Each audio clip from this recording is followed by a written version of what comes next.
A few years ago, the NBA implemented a 65 game rule in order to stop or combat load management. But I believe the 65 game rule is doing way more harm than it is doing good. Here are my 5 reasons why. Reason number 1: 65 is just a random number. Imagine an MVP caliber superstar plays only 64 games. That means he's completely ineligible for all awards. Let's say a clearly lesser MVP candidate plays 65 games. Then they're eligible. One single game decides everything. How does that make sense? Look at Cade Cunningham right now. He may only play 60 games, and he deserves to be on the All-NBA first team. But because he's just only 5 games short, he will not be on any award list. How does that make any sense? Reason number 2: if you're going to set a games played threshold like 65 games, at least make it scalable. For example, if the MVP award requires 65 games, maybe the second team All-NBA should require only 60 games, and the third team All-NBA only 58 games. That is way more reasonable. A player having an outstanding season shouldn't be completely erased from all awards just because he played only 64 games. He should still have a chance of making a second team All-NBA at the very least, like Cade Cunningham again. At least if he doesn't win the MVP award, which he doesn't deserve to, but at least he should be on the second team All-NBA at the very least, or the third team All-NBA. But because of the 65 game rule, which is hard and fast, he doesn't get to make any All-NBA team. Reason number 3: the 65 game rule is actually backfiring on load management. This rule was supposed to stop stars from sitting out.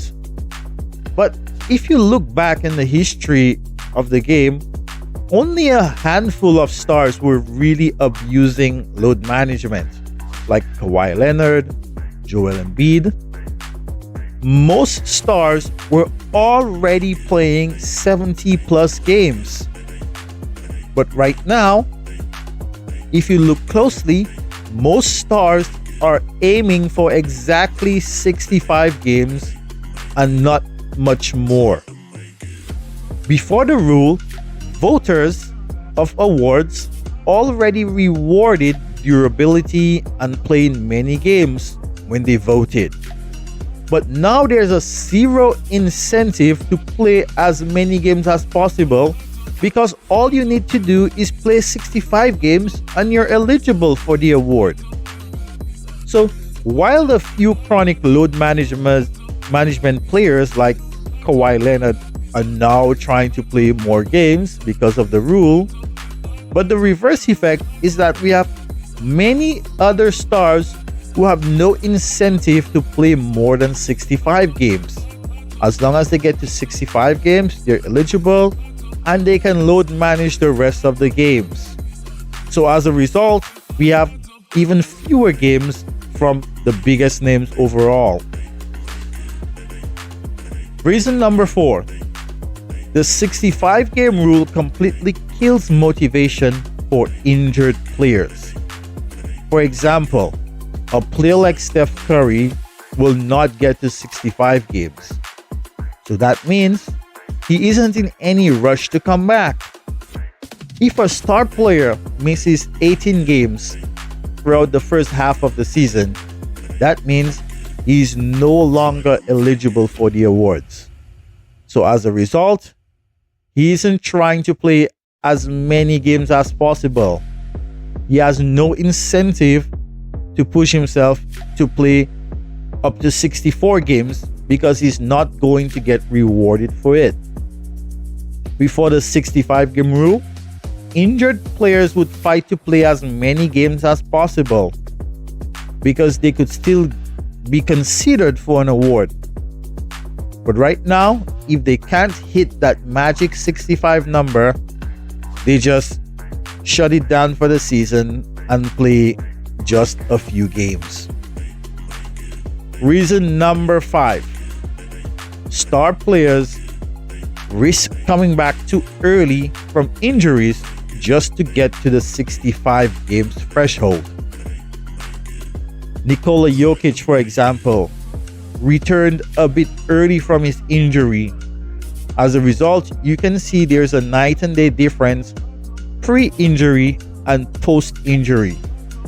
The only reason he got back was clearly so that he could meet the 65 game threshold to win the award. But the result is it is affecting his on-court gameplay. Had he just waited out 3 to 5 more games, maybe he would have come back a bit better than he is right now. So the 65 game rule caused him to come back early and he's not performing as his top self. So there we have it. The 65 game rule sounded good on paper, but in reality, it's hurting the game we love. What do you think of the 65 game rule? Should the NBA scrap it or fix it? Give me your suggestions and comments below. I will see you in the next one. Bye.